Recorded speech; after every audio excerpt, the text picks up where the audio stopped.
Ce n'est pas le chemin qui est difficile, c'est difficile qu'est le chemin. Tel est le mantra de notre invité. Alors, parcourons donc ce chemin. C'est par là que ça se passe. Jean-Nicolas Antonio, bienvenue dans votre vie. Ça fait un choc quand on va ressortir ça, hein, en grand comme ça. Oui. Enfin, j'ai cause, hein. J'aurais pas cru. Oui, parce que vous les connaissez ces photos en fait. Hein. Je les connais, mais elles étaient enfouies. Hein. Qui en a là? Comment cela? Et là, mon grand-père et ma grand-mère, hein, d'Île-Rousse, hein, Piti et Marie, hein, voilà, donc très important. C'est eux qui sont l'âme d'Île-Rousse dans mon cœur. Hein, voilà, donc j'ai été élevé dans la maison familiale hein, qu'ils avaient acquis en 1932. Parce que lui, il est berger. Hein? Ils sont bergers, oui, ils sont bergers. Et c'est des gens qui arrivent à Île-Rousse parce que Île-Rousse, en fait, c'est le creuset de toute la Balagne. Donc on descend de tous les villages. Ils sont plutôt originaires de Tiatane. Mais ils s'installent à Île-Rousse. Et là où tout le monde était à Pigeon, hein, à Loyer, donc lui, en 1932, il achète une maison donc, dans le centre d'Île-Rousse. Et c'est là où je suis né. Donc c'est quelqu'un de très important. Hein, donc c'est lui qui nous a ancrés très profondément dans Île-Rousse. Il y a 7 enfants, il va avoir, 7, hein, effectivement. 7. On en a quelques-uns là. Qui on a là Et sur la là, photo on a- justement? On est dans Île-Rousse à l'époque. Alors hein. là, cette photo, elle est fabuleuse, parce que ça, c'est la menuiserie qui était dans la rue à Rennes. Là, on a la famille Grimaldi qui avait cette menuiserie à l'époque. Et là, on voit ma grand-mère au centre avec un gosse, un bébé dans ses les bras. C'est ma mère. C'est ma mère. C'est Josette qui est là. Josette qui est là, donc elle est très émouvante. Hein. Eh bien, votre mère, vous en avez parlé, donc parmi ces 7 enfants, ils naissent pratiquement tous dans la maison, hein, qu'a acheté votre grand-père, Jean-Baptiste. Jean-Baptiste dit Piti. Et alors, Piti di Giotto. Piti d'idiot. Exactement. Et on va retrouver votre maman là. Venez, allez-y, mettez-vous de face. Ah oui, oh là, ouais, extraordinaire. Là oui, ma mère, alors avec deux âges différents, hein. Donc là, quand on est jeune, alors là, je suis avec mon frère François. Il est décédé malheureusement il y a 1 an. Hein, donc c'est un bel hommage pour lui hein, de le voir ici. Donc c'est émouvant. Voilà, donc avec ma mère, alors là on est sur la place Paoli à Île-Rousse, pendant la foire d'Île-Rousse. Donc c'était toujours un événement très important. C'est pour ça qu'on est en dimanche. Hein, sinon on était toujours en short et pieds nus hein, dans la ville. Hein. C'était rare qu'on soit en blazer et bichetou d'Igouzi. Hein. Non, c'était assez rare, voilà. Et là-bas à côté, alors bon, ma mère, alors là une photo, ma mère sur le marché d'Île-Rousse. Voilà, donc c'est une photo, elle a passé une vie importante sur le marché. Et c'était l'âme du marché, elle était présidente des commerçants d'Île-Rousse. Mais c'était qui aussi votre maman comme maman? Ah, c'était une maman.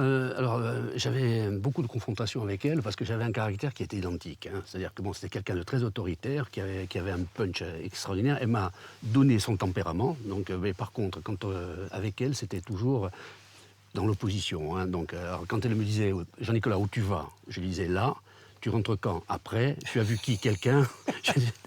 On était toujours dans la confrontation.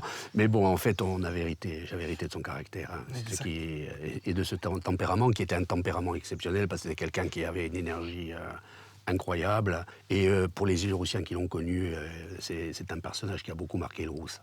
Vous avez hérité de son tempérament, mais vous avez hérité aussi du caractère de votre papa, qu'elle va rencontrer sur le marché d'Île-Rousse, hein, d'ailleurs. Venez, Oui, on va le oui, rencontrer. bon. On va le rencontrer, votre père. Très belle photo. Ah, celle-là, elle est... Ça, c'est une photo fabuleuse, parce que ça, c'est une photo qui était à la maison au village, à Valleca. Et ça, c'est ma photo de mon père. Là, vous imaginez, c'était en 1943, il a 19 ans. C'est extraordinaire, parce qu'il porte un écuisson, hein, c'est la tête de Moore, hein. C'est le 160... J'avais même pas fait C'est le 173e régiment, et il part donc dès l'âge de 19 ans, il partira donc en première ligne et tout, il fera 3 ans de guerre. Et ils ont connu des périodes qui étaient quand même dures, très dures. D'ailleurs, les caractères se révèlent dans la difficulté, bien sûr. Complètement. Mais vie difficile, quoique, quand on va au-dessus aussi... Parce que pour votre papa, le monde se divisait en deux catégories. Hein. Il y avait, alors, les gens d'une course, c'est quelli qui marchaient à pied et quelli qui marchaient à cavale. Hein, voilà. Donc, ceux qui marchent à cheval, et il avait un profond respect pour ceux qui marchaient à cheval. Mon père s'était fait une famille de gens du village, hein, donc, qui était bien ancrée dans le village de Valleca. Et mon père avait beaucoup de hauteur de vue, et il m'a... Le peu de niveau de réflexion que je peux avoir et de hauteur que j'ai, je pense que la tienne de lui. Et justement, vous l'avez dit, ce milieu, on va se rapprocher parce qu'à Valleca, là, on a vos grands-parents, hein, on a vos grands-parents en action, j'ai envie de dire. Alors, extraordinaire. extraordinaire parce que sur Val-et-Calan, il y a 2 photos magnifiques. Une, c'est ma grand-mère. Ouais. Ma grand-mère avec ma tante Brigitte et mon père à côté. Hein. Donc c'est une photo qui a été prise à peu près en 1900, je pense, avant les années 30, ça c'est sûr. Donc c'est une photo de famille auquel on est très attaché, hein, très attaché. Et à côté, donc mon grand-père, effectivement, mon grand-père Jean-Nicolas, donc qui est en train de labourer. Donc un terrain toujours, vous voyez, en perspective, toujours le Montébat, on tourne toujours autour. Sur un terrain, et cette photo, elle a été faite en 1904. Elle a été faite, donc, très ancienne, elle a plus de 100 ans. Et je suis très attaché à cette photo, c'est celle que j'ai dans mon bureau. Parce que chaque fois que j'ai des doutes et que je suis fatigué, je me retourne, je le regarde et je me dis que c'était plus dur pour lui. Et cette photo, il va beaucoup m'inspirer sur ce que je vais faire, hein, et sur les projets que je vais faire. Et je la regarde en permanence. Comme ligne d'horizon. Voilà. Mais effectivement, on est dans une autre autre niveau social, en tout cas. Hein. Vous, quand vous naissez, vous avez parlé de Marie-Félicité, votre grand-mère, vous êtes l'héritier. Ah, j'ai l'héritier parce que déjà je m'appelle Jean-Nicolas et je m'appelle comme mon grand-père. Donc à partir de là, j'ai un statut particulier et donc j'étais son chouchou. Hein, donc j'étais celui effectivement de qui on attendait beaucoup.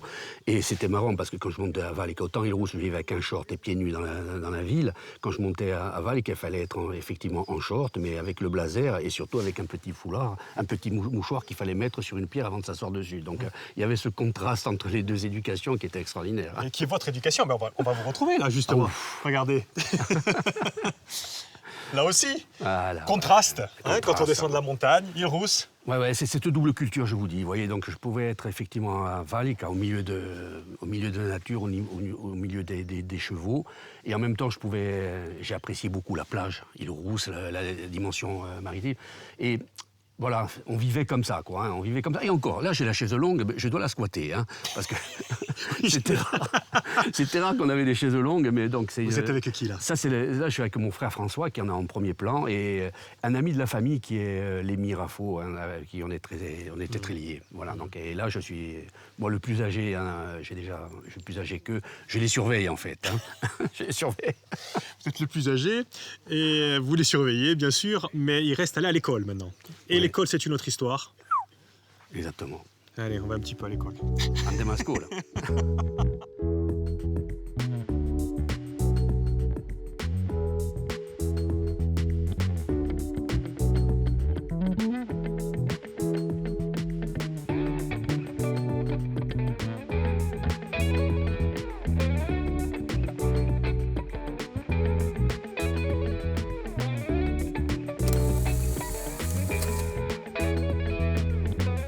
Et donc, Jean-Nicolas.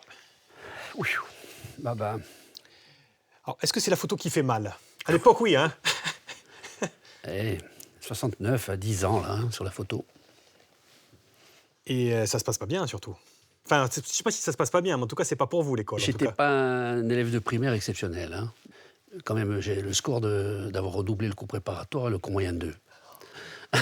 Vous êtes où, là, d'ailleurs? J'ai du mal à vous... Là, je suis Ah oui, celui qui a les jambes écartées. Écartées, là, oui, sûr de lui, quand même. Prêt à s'échapper. Non, mais qu'est-ce qui se passe à l'école, Jean-Nicolas? Pourquoi ça va pas? Bon, j'avais pas une grande motivation, voilà, il faut le dire. J'avais pas trouvé encore... c'est fou de redoubler 2 fois, quoi. C'est fou. 2 fois, non, mais je le dis, et je l'assume, parce que... on verra après qu'effectivement... Oui, exactement. Parce qu'effectivement...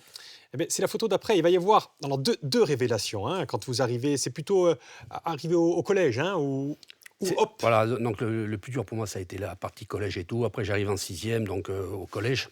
Et il a fallu donc des rencontres. Hein, souvent, c'est des rencontres avec des enseignants de très, très grande qualité, hein, et qui peuvent, y compris, vous révéler. Hein. C'était mon cas. Et ici, on voit cette photo qui, pour moi, est très émouvante. Là, c'est M. Mariani, qui était professeur de mathématiques, que j'ai eu en 3e. Je comprends que j'ai vraiment une aptitude très forte aux mathématiques. Hein. Et ça va me servir énormément, puisque à partir de là, je vais intégrer donc, le lycée de Bastia. Et donc, ce qu'on appelait à l'époque les secondes C, qui est les secondes Math-LM. Hein, donc, et c'était pas du tout gagné, puisque moi, quand je pars, vous le dites, avec ce handicap-là, c'est grâce à des enseignants de ce niveau-là que je vais pouvoir effectivement me révéler dans cette... Vous auriez pu complètement échapper au système scolaire. Hein. Ah, complètement. même on me disait, et il y avait des enseignants, parce qu'il y avait quand même une sociologie particulière, où il y avait des enseignants qui disaient non mais Jean-Nicolas, il est fait pour aller travailler, il n'est pas fait pour aller faire des études. Ouais, ouais. Voilà. Et puis arrivé à l'internat à Bastia aussi, il va y avoir une autre rencontre aussi, qui va être assez fondamentale à votre fait. époque. Vous avez 16 ans et demi. Parce que vous Quand avez du retard en seconde. En seconde, vous arrivez à... j'arrive effectivement à 16 ans, 17 ans, ce qui est un handicap. Mais en même temps, c'était une maturité. J'étais quand même avec une grande maturité déjà. Et vous rencontrez Je la rencontre même à l'époque carrément à Île-Rousse, puisque donc effectivement j'avais mon prof de français qui était mon prof de troisième à l'époque. Donc à l'époque, et c'est elle qui va, donc ce prof de français que j'ai, donc qui aura un décalage d'âge assez important avec moi, puisqu'il y a à peu près 8 ans d'écart. Et donc c'est elle qui, donc ça va devenir donc quelqu'un de très proche pour moi. Oui, et c'est quelqu'un qui me révélera, y compris sur cette dimension aussi. Cet engagement sur les études et tout, je crois que je lui dois beaucoup sur cette dimension-là. Exactement. Eh bien, est-ce que c'est à cause d'elle aussi que vous quittez la Corse finalement? Arrivé à 18 ans, on vous retrouve là. Alors, à mon époque, tout le monde était programmé pour faire médecine ou du droit. Moi, je vais prendre un contre-pied complet, je vais complètement valoriser cette aptitude mathématique, et c'est comme ça que je décide de faire une école qui est l'INSA Lyon. Donc, on voit ici les bâtiments, très austères, vous imaginez. Donc, quand vous arrivez de Corse et vous vous projetez en 1978 à Lyon, c'est pas du tout évident, mais j'ai là quelqu'un qui m'accompagne, c'est ma tante, que vous avez vue sur une photo tout à l'heure avec mon père, et cette femme est une femme extraordinaire. Je vois qu'elle porte d'ailleurs une Corse stylisée, Complètement. ce qui n'était pas trop son style, parce que c'était quelqu'un qui... Comme quoi, quand on agrandit les photos, on voit des choses. On voit des détails Brigitte. Brigitte, oui, tout à fait. C'est la sœur de mon père, et c'est elle qui va m'accompagner complètement pendant ces 5 ans et tout, et qui va me conforter dans ma capacité à m'insérer, y compris dans l'environnement lyonnais, dans la capacité à résister à ce choc culturel qui a été pour moi très dur à... Avant le choc culturel, Jean-Nicolas, il y a quand même le choc des études, quoi. Quand vous arrivez là-bas, la première note que vous avez à l'INSA, c'est un 4. Vous arrivez au tableau, on vous interroge, vous ne savez pas trop quoi dire, vous êtes un peu médiocre, le mot est peut-être fort, mais enfin vous n'êtes pas parmi les plus forts en tout cas. Et là, il y a un prof, encore une fois, qui va vous révéler quelque chose. Prof de maths exceptionnel, encore une fois. Donc, c'est quelqu'un qui m'envoie au tableau et il me met un sujet, une colle, ce qu'on appelait devant 25 élèves.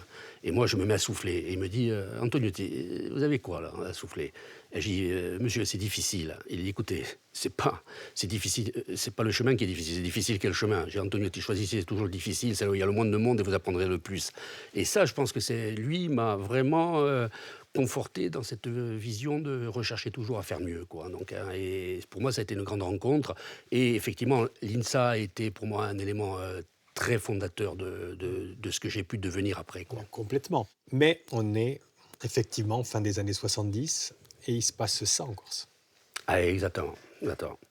Ça a été effectivement donc ma période, puisque j'arrive au lycée en 75, exactement le lendemain des événements d'Aléria. Donc j'ai vécu toute cette période et je passe le bac en 78. Donc vous imaginez 75-78, donc une période tumultueuse. Complètement. Et là, justement, on est au début des années 80. Dans les manifestations, comme ça, vous jouez un rôle, vous, dans les manifestations nationalistes. Je suis souvent donc responsable des services d'ordre. Donc c'est un peu... je suis quelqu'un qui a une grande activité, voire un activiste. Et c'est comme ça qu'effectivement, en 1984...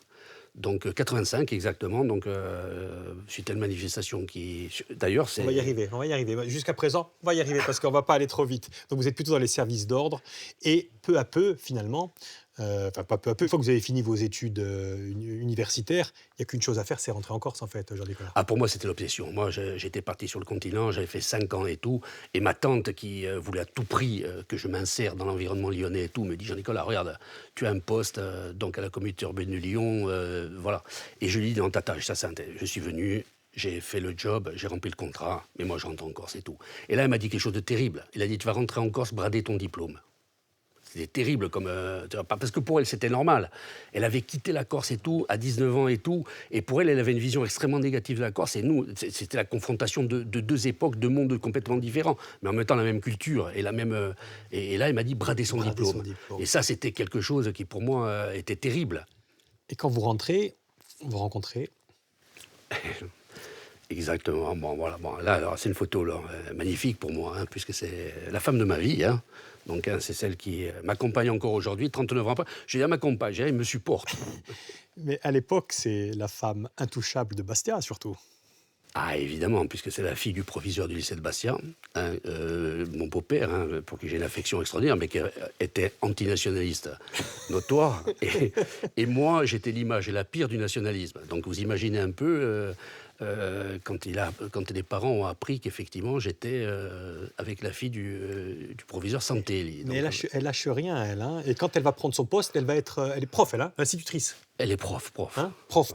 Quand elle va récupérer elle passe au rectorat pour récupérer son diplôme ou je ne sais quoi, il y a une annonce là, à l'époque au rectorat, cherche enseignant en mathématiques. Enseignant en mathématiques. C'est comme ça que je postule, je me retrouve enseignant avec elle à Bastia. À l'époque, ça allait très vite. Hein. Sauf que vous n'allez pas être enseignant longtemps parce que Jean-Nicolas. Eh oui, parce que j'ai fait une année d'université supplémentaire à Sant'Agliar. Hein, donc, j'ai intégré Sant'Agliar en juin de 1985. Pourquoi vous vous retrouvez là? J'étais le responsable d'une manifestation qui avait dégénéré à Bastia. Et on m'avait tenu pour responsable, effectivement, de ces événements-là. Hein, et je me suis retrouvé comme ça. Donc, mais c'était une période très tendue, hein, où tout était mélangé. Et puis, surtout une chose, y compris les forces de police, ils avaient du mal à comprendre comment quelqu'un de mon niveau pouvait se retrouver dans ce type d'organisation. Et ce qu'il y a d'intéressant, c'est que quand vous vous retrouvez en prison, Marité ne vous lâche pas. Ah, pas du tout. Au contraire. Au contraire. Au contraire. D'ailleurs, ses parents lui ont dit, celui-là, tu verras, tu vas lui porter des oranges en prison. Et ça n'a pas manqué, un mois après, j'étais en prison. Et non seulement elle vient vous aider, mais c'est que même finalement, sa mère se met à vous aider aussi. Oui, parce que c'est sa mère qui me lavait ses vêtements. Je l'ai su après et tout, mais sa mère, derrière le dos de son mari, me lavait les vêtements, oui, effectivement. Il n'était pas au courant, le proviseur, d'accord? Je pensais que pas lui encore. aussi, pas encore. Bon. Oui, il faisait semblant de ne pas être au courant. Et il va se passer quelque chose, effectivement. Dans cette prison, vous appelez ça votre année universitaire, vous? Complètement, parce qu'en fait, vous savez, quand vous êtes au fond du trou comme ça vous permet déjà, d'avoir le temps de réfléchir, et puis surtout d'être au fond. Vous savez, c'est toujours des périodes intéressantes, parce que ça permet de l'introspection, et ça m'a permis, moi, de réfléchir sur ce que je voulais faire, ce que je voulais construire après, quoi. Donc, et c'est là, d'ailleurs, que j'ai fondé complètement ma stratégie, mon projet d'entreprise, et mon projet personnel après. Eh bien, on va voir ce que ça va donner dehors. Allez, venez avec moi.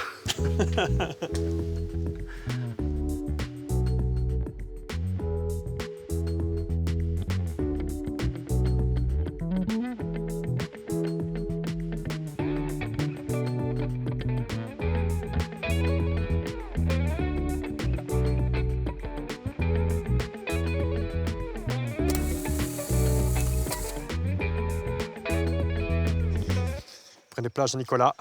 Merci, Luc. Et donc, après 8 mois de réflexion, quand vous sortez...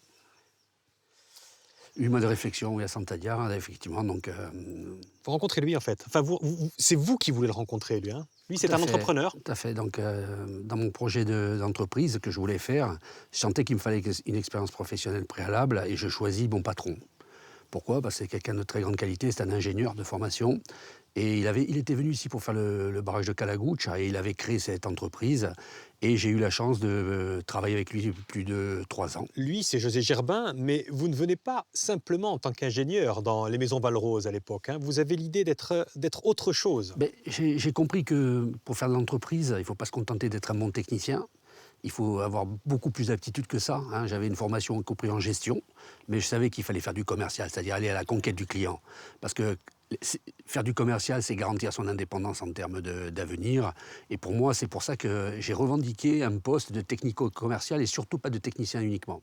Technico-commercial. Et vous êtes bon, hein, là-dedans, parce qu'au bout de quelques mois, le directeur de l'époque, vous le remplacez. José Gerbin vous propose de prendre 30% de son affaire, du capital. Vous êtes en pleine ascension. Et puis un jour, vous partez à Toulon avec votre femme, avec Marité. Puis en rentrant, vous lui dites... Qu'est-ce que vous lui dites? Je dis, Marité, demain, je démissionne. Elle me dit, comment? Maintenant que tu es bien. Maintenant Pour que tu es bien. Je dis, non, écoute, j'ai 30 ans, ça fait plus de 3 ans que je travaille en entreprise et tout. J'ai maintenant, il faut que je fasse par moi-même. Je veux dire, il me manque l'essentiel, c'est-à-dire la maîtrise totale et l'indépendance totale. Et donc, vous le quittez et vous lancez Attaque. Attaque. Alors, agence technique d'aide à la construction. Hein. Ouais. Et je crée donc effectivement mon entreprise que j'avais complètement ébauchée, complètement en prison, y compris sur le nom surtout. J'avais vraiment toute une stratégie que j'avais bâtie pendant ces 8 mois. Et je l'ai mis en œuvre et je l'ai développée dès que je suis sorti. Attaque, c'est la maison individuelle. Hein. Girbin, c'était de la maison individuelle. Attaque aussi, c'est de la maison Et je voulais individuelle. la maison individuelle parce que c'était client par client. Et ce que je ne voulais surtout pas, c'est être tributaire des marchés publics. J'avais donc un passif militant. Je ne voulais pas rentrer, moi, dans un besoin d'avoir une interface politique nécessaire pour pouvoir me développer. Je voulais avoir des clients que je maîtrise par moi-même. Et c'est ce qui m'a permis de créer l'entreprise. Et oui, de partir. Et vous l'avez dit, un passé et un passif politique et un passif justement judiciaire. Hein. C'est pour ça que j'ai mis cette photo hein, quand vous lancez votre société, bien sûr, au micro. Qu'est-ce qu'elle vient vous faire là, Josette? À l'époque, j'ai été interdit de gestion par rapport à ma condamnation. Et donc, je demande à ma mère d'être mon associée. Non seulement elle était mon associée, mais ça a été mon premier patron. Hein, donc, mon deuxième patron, plutôt après José Girbin et tout. Et c'est elle qui a été avec moi la fondatrice de l'entreprise. Hein, et donc, j'ai été amnistié après en 1988. Et grâce à cette amnistie, j'ai pu m'émanciper complètement et prendre la gestion définitive de mon entreprise. Et puis, il va y avoir une grande rencontre qui va vous faire grandir. Cette rencontre, c'est lui. Bah écoutez, alors il y a, c'est la rencontre de ma vie au niveau professionnel, mais plus que ça, y compris au niveau humain. Hein, je pense qu'il y a ma femme et Bernard Faraud. D'ailleurs, ma femme, heureusement, me dit, heureusement que c'est un homme. Il décèle quelque chose en vous. Et un jour, il décroche un marché. Et il vous dit Jean-Nicolas, il est pour toi? C'est comme ça que ça se passe en fait? Il a plus confiance en vous que vous l'avez, mine de rien, quand même. Ah, complètement. C'est-à-dire qu'il m'associe complètement sur un projet, donc ce qui a été pour moi donc, une des chances de ma vie, je crois, hein, donc professionnelle. Mais je pense que c'est une rencontre humaine avant tout. Hein. Je pense qu'on n'a pas travaillé pour un pourcentage, on n'a pas travaillé pour de l'argent, on a travaillé pour la capacité d'échange ensemble, qui a été toujours quelque chose de très, très important entre nous. Même sans parler, on se comprend. Puis vous avez des idées. Hein. Là, on est sur le chantier, justement, du Best Western à Bastia. Oui, complètement. Et là, justement, on voit ce que c'est que la vie d'entrepreneur, en fait, hein, que vous allez apprendre à goûter dans toutes ces excentricités. Le chantier se passe bien, l'hôtel va ouvrir, on est en 2003. Et puis... Un attentat, hein, donc un attentat qui a tout détruit. Hein, Mais surtout un attentat de l'ex-FLNC. De l'ex-FLNC. Hein, donc, contre vous? Contre moi, oui. Bon, et, je veux dire... Qui accuse justement, en plus, pour le coup, les sociétés étrangères de venir en Corse. De venir en Corse, tout à fait. Donc, en fait, les raisons n'étaient pas forcément celles-ci. Hein. C'est-à-dire qu'on prenait la place peut-être de personnes dont il ne fallait pas remplacer. Et c'est comme ça qu'effectivement, on a subi cet attentat. Mais moi, je ne suis pas là pour lire les communiqués du FLNC, mais qu'est-ce que vous répondez à ceux qui disent « Oui, Jean-Nicolas, vous aviez été nationaliste, indépendantiste, et là, vous faites venir des marques étrangères en Moi, Corse ». Je pense que ce qui est important, c'est j'ai toujours, moi, été pour une défense importante de la Corse, et des Corses et des intérêts de la Corse, et en même temps, je suis ouvert sur l'extérieur complètement. Je pense qu'on n'est pas dans un environnement fermé, on doit être dans un environnement ouvert, tout en protégeant nos intérêts. Donc je n'étais pas du tout en contradiction, au contraire, j'étais en phase complètement à ce que je pense. Et puis il y a ça aussi, qui est très intéressant chez vous. C'est un grand moment, oui. Femougui. Hein? Pourquoi c'est un grand moment? Déjà, c'est un grand moment parce que j'ai créé mon entreprise et bien sûr, je ne pouvais pas perdre ma fibre militante. Hein. C'était quand même... J'avais bien compris une chose, que je n'étais pas fait pour faire de la politique. Mais par contre, Femougui, c'était une capacité à exprimer complètement ma dimension militante. Et pour moi, Femougui, c'était quoi? En gros, à l'époque, c'était de dire il faut qu'on donne les moyens à des gens qui ne sont pas fils d'eux, hein, qui n'ont pas d'héritage ou qui ne sont pas fils d'entrepreneurs, de pouvoir réussir. Et pour moi, mobiliser du capital, pour le mettre à disposition de gens qui ont uniquement du talent, pour moi, ça a été cette démarche-là qui s'est incarnée complètement et j'ai eu la chance de l'accompagner dès le début. Exactement, mais un capital, alors je vous y mets avec des chiffres, mais ce n'est pas forcément un capital financier qui est important. Et c'est ça qui est intéressant dans Femougui, c'est quel capital? C'est ce qu'on disait, les gens disaient, vous allez lever 3 millions de francs, mais à quoi ça sert 3 millions par rapport aux besoins de la Corse? Mais nous, ce qu'on disait, ce qui est important, ce n'est pas le capital des 3 millions, c'est le capital humain qui va porter les 3 millions. Et on avait mobilisé 1200 personnes à l'époque, on est aujourd'hui à 2200 actionnaires. Et moi, ce que je dis, un porteur de projet, un chef d'entreprise, il a besoin, c'est pas simplement d'argent, c'est de crédibilité et de confiance. Et ça, c'est important. Et donc, le capital humain, quand vous rentrez 2200 personnes dans votre capital, vous créez un ancrage très fort dans un environnement. Et c'est ce qui fait la dynamique. C'est ceux qui ne savent pas ce qu'est l'entreprise, qui pensent qu'il n'y a que l'argent qui permet la réussite. Et la réussite, il n'y a que ça, là, hein, dont on parle. Et on va arriver sur la photo suivante, et elle est délicate. Je vais vous poser une question, en fait, Jean-Nicolas. Je vais vous poser une question. Écoutez, ça, c'est une photo émouvante. Hein. Vous avez combien d'enfants, Jean-Nicolas? J'en ai 3. Voilà, donc j'ai mes 2 filles, mon fils, hein, qui malheureusement est parti, hein, il a choisi de partir. Mais voilà, j'ai 3 enfants, dont je suis très fier. On vous pose souvent la question, vous avez 3? Ouais. 3, et plus que jamais. Parlez-moi un petit peu de Jean-Baptiste, parce que c'est ça qui est fort avec vous, c'est qu'autour de vous, il y a une de vos plus belles réussites, hein, le domaine Zanardi à Île-Rousse. Et le domaine Zanardi, ça aurait dû être Jean-Baptiste qui aurait dû s'en occuper. Il s'en est occupé, hein. Il a été un des acteurs importants de la réussite du projet, hein, puisqu'il était avocat de formation. Il m'a beaucoup accompagné, c'était plus que mon fils, hein, c'était y compris quelqu'un avec qui, pour moi, j'avais très confiance en lui. Hein, voilà. Et puis un jour, il a décidé de partir. Voilà, il a décidé de partir, mais en m'écrivant quelque chose de très, très gentil, hein, et très profond, qui m'aide beaucoup à continuer. Et je pense qu'aujourd'hui, il est en permanence avec moi, voilà, plus que jamais. Et vous continuez pour ça aussi, Jean-Nicolas. Exactement. Polytech. Et dites-moi si je me trompe, je pense qu'il y a beaucoup d'enfants. Vous êtes le président de Polytech, une école d'ingénieurs, effectivement, en Corse, à Corté. Et là, parmi ces élèves, vous vous dites que s'il y en a un à sauver, il faut le sauver. Exactement. Je pense qu'il y en a, j'ai des promotions de 20, chaque fois qu'on en sauve 20, ben on les sauve tous. Hein. Je pense souvent à Jean-Baptiste, hein, je pense qu'il m'a inspiré beaucoup il m'a donné encore plus de volonté, effectivement, de m'engager sur ce terrain-là. Et puis, l'école d'ingénieur, pour moi, c'est dans les missions que j'accomplis aujourd'hui, en dehors de mon mission entrepreneuriale, c'est une des missions les plus importantes et tout, parce qu'elle tient à l'éducation. Je crois énormément, moi, à la capacité de l'évolution par l'éducation. Et non seulement on les forme, mais y compris on les accompagne. Et j'ai l'honneur d'avoir des gens dans mon entreprise qui sont issus de Polytech. Et ça, c'est pour moi une très grande satisfaction. Ouais. Et vous les accompagnez même ici. Ça sera la dernière photo de l'émission. Retour aux sources. Retour aux sources, on est à Val, effectivement, la maison de famille. Maison de famille que vous avez complètement restructurée, hein, oui. Où vous accueillez de temps en temps justement des élèves de Polytech qui viennent voir ce champ-là. Qu'est-ce que c'est que ce champ-là? Alors, déjà la maison, donc vous voyez avant et après, hein, c'était un gros challenge. Et là, donc sur ce terrain-là, qu'est-ce que j'ai décidé? C'est de planter du blé. Hein, le 13 décembre de cette année, j'ai planté du blé avec les gens du village ici, hein, face au Monte-Badre, que vous avez déjà découvert derrière toutes les photos. On tourne toujours autour, hein, du Monte-Badre.